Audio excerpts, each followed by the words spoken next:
Well, no, she understood it. She was great. And she was very encouraging. I just loved her. She's the most wonderful person. If you watched The Godfather when it first appeared in theaters back in 1972, you probably remember the moment Michael Corleone quietly closed that door. In that single scene, Al Pacino didn't just play a character. He created a legend. For more than 50 years, audiences around the world watched him bring intensity, mystery, and emotional power to some of the most unforgettable roles in cinema. But away from the cameras, Pacino's personal life was always far more private. He rarely spoke about the women who entered his world. And over the decades, several remarkable relationships quietly shaped the man behind the actor. Some were passionate, some were complicated, and one, many years later, would remain in his memory more than all the others. Now, at 85, Pacino looks back on a lifetime of love, reflection, and quiet regrets, and finally reveals the one woman he truly loved. The young love, Jill Clayburgh.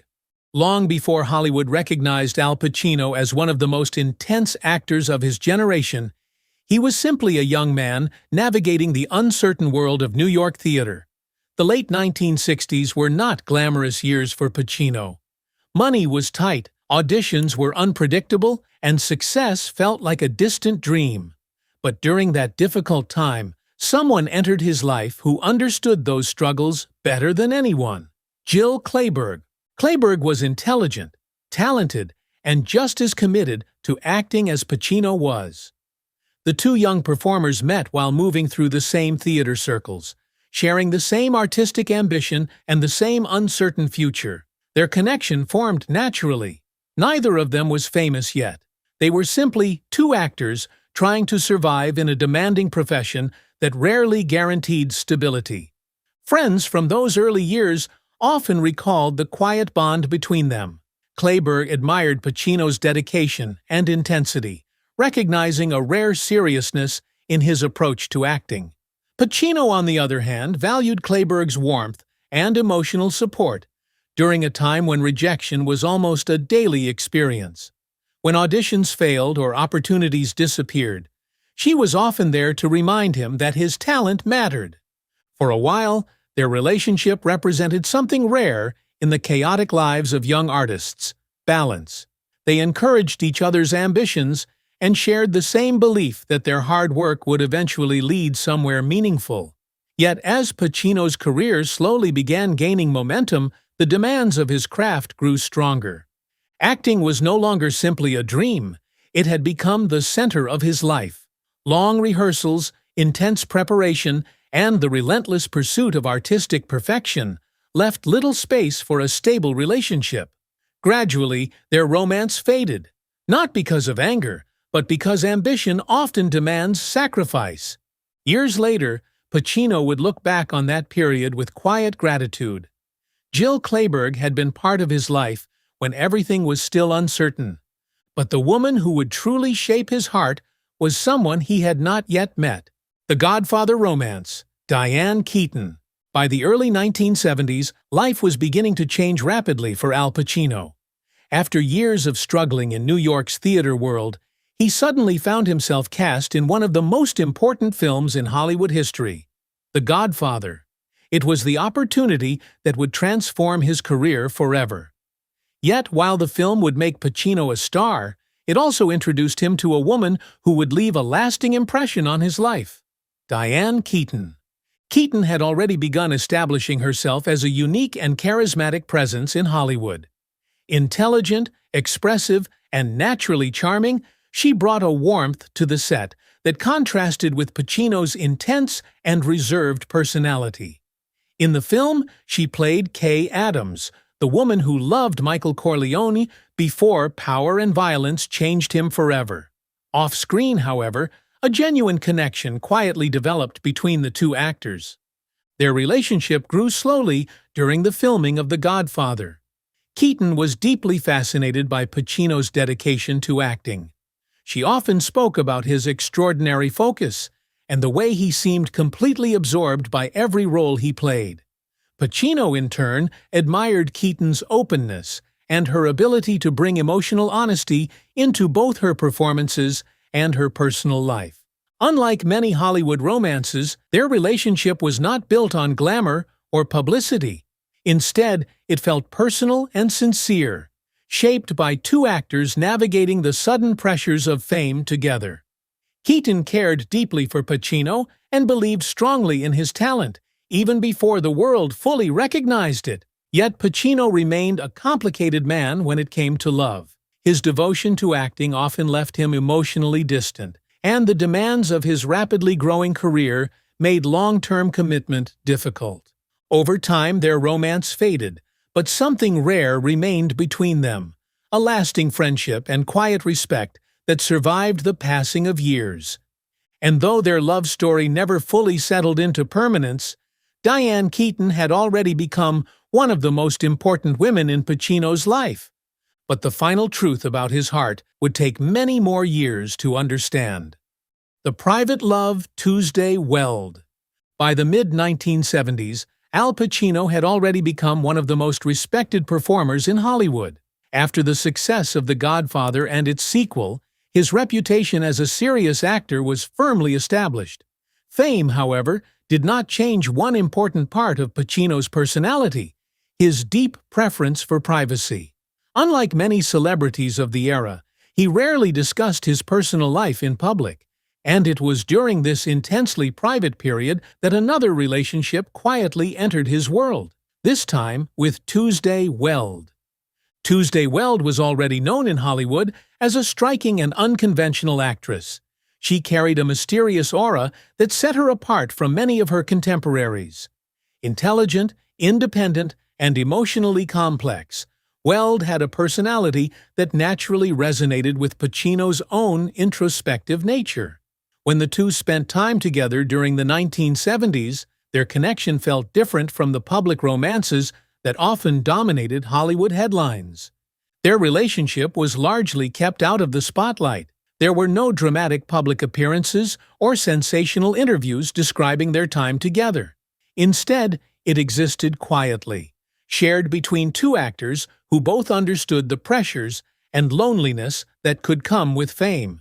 In many ways, Weld represented a mirror to Pacino's own personality, reserved, thoughtful, and deeply protective of her personal space. Friends and colleagues who observed them during that time often described a relationship built on mutual understanding. Neither Pacino nor Weld seemed interested in turning their connection into a public spectacle. They valued the calmness of privacy in an industry that rarely allowed it. Yet, despite the emotional understanding between them, their relationship never fully developed into something permanent. Both actors were deeply devoted to their careers, and the constant demands of filmmaking gradually pulled their lives in separate directions.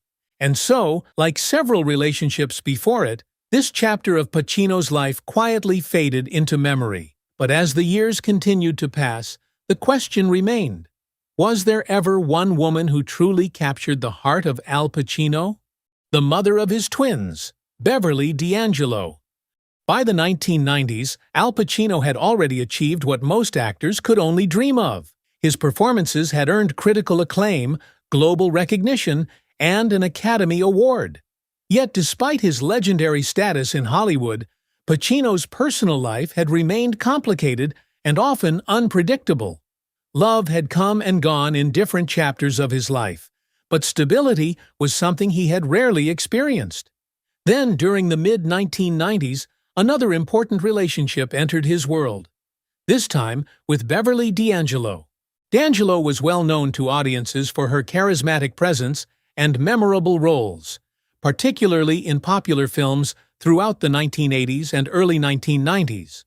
When she and Pacino began their relationship, the connection felt both passionate and serious. Unlike some of Pacino's earlier romances, this relationship soon carried a much deeper responsibility. In 2001, Pacino and D'Angelo welcomed twins, Anton and Olivia.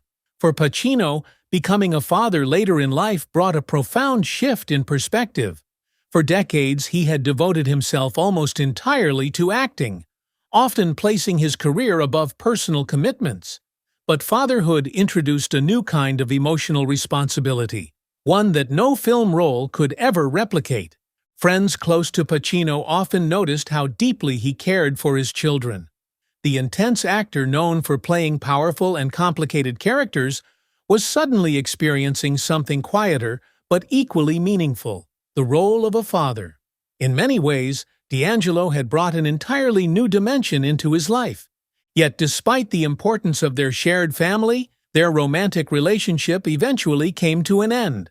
Like several chapters before it, the partnership did not develop into a lifelong union. Still, the connection between them remained through their children, forever linking their lives together. Fatherhood had undeniably changed Pacino. It had softened parts of his life that fame and ambition had once dominated. But even after becoming a father, the deeper question about Pacino's heart remained unanswered. The late life companion, Lucilla Sola. By the early 2000s, Al Pacino had already lived a life most actors could only imagine. His career had spanned decades, filled with unforgettable roles and towering achievements. Yet fame, awards, and recognition rarely answered the quieter questions that follow a person through life. Questions about companionship, peace, and emotional balance. It was during this later chapter of his life that Pacino formed a long relationship with Lucilla Sola. Sola was significantly younger than Pacino, but the difference in age never seemed to disturb the calm rhythm of their relationship. The two were together for nearly a decade, often appearing at events side by side, projecting a sense of quiet stability that Pacino's earlier relationships had rarely displayed. For a man known for his intense dedication to acting, this period of his life seemed somewhat different. Less chaotic, more reflective. Those who observed the relationship often noticed that Sola brought a certain calmness into Pacino's world. After years of living inside demanding film roles and the constant pressure of Hollywood expectations, he appeared more relaxed in her presence. Their relationship unfolded during a time when Pacino was already reflecting on the long path his life had taken. Unlike the passionate romances of his youth, this chapter felt steadier and more mature. It was less about dramatic emotion and more about companionship. For nearly 10 years, Sola remained a consistent presence beside one of cinema's most legendary actors. Eventually, however, their paths separated. Like several relationships before it, this one quietly reached its natural conclusion. Yet it remained an important chapter in Pacino's later years, offering a period of calm and companionship during a life that had often been dominated by artistic intensity. By this point, Pacino had experienced many different forms of love: young passion, deep friendships, fatherhood, and mature companionship. But even after all those years, one question continued to linger. Which woman had truly left the deepest mark on his heart? The woman he truly loved, Diane Keaton. Looking back across the many decades of his life, Al Pacino has often spoken about the people who influenced him, not only as an actor, but as a man. Fame brought him countless opportunities, unforgettable roles, and relationships that each carried their own meaning. Yet when Pacino reflected on the women who passed through his life, one name seemed to return again and again with a quiet sense of respect and affection: Diane Keaton. Their story began in the early 1970s while filming The Godfather, a movie that would forever change Hollywood. On screen, Keaton portrayed Kay Adams, the woman who loved Michael Corleone before power transformed him into someone else. Off-screen, however, the bond between Pacino and Keaton developed in a far more genuine and personal way. Unlike many relationships in Pacino's life, the connection with Keaton was never defined by drama or spectacle. Instead, it was built on a deep artistic understanding and a rare emotional honesty. Keaton admired Pacino's dedication to his craft and often spoke openly about her affection for him. In interviews over the years, she admitted that she once hoped their relationship might lead to marriage. Pacino, however, remained a man deeply consumed by his work. acting demanded so much of his emotional energy that committing fully to a traditional relationship often felt impossible. Their romance eventually faded, but something remarkable remained between them, a lasting friendship and mutual respect that endured long after their time as a couple had passed. As the years went by, Pacino occasionally reflected on that chapter of his life with quiet appreciation.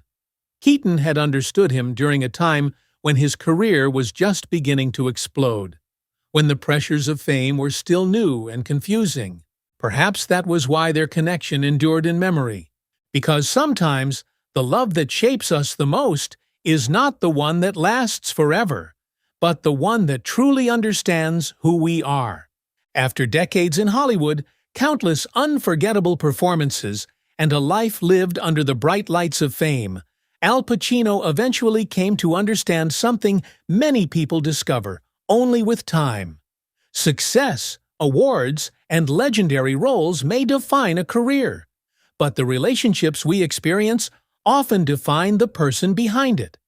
Through the years, several remarkable women entered Pacino's life, each leaving a different mark on his journey. Yet among them, the quiet connection he shared with Diane Keaton remained one of the most meaningful chapters of all. Sometimes the greatest love stories are not the ones that last forever, but the ones we remember forever. And if you enjoy stories about the hidden lives of Hollywood legends, don't forget to subscribe to Legendary Archives for more timeless stories like this.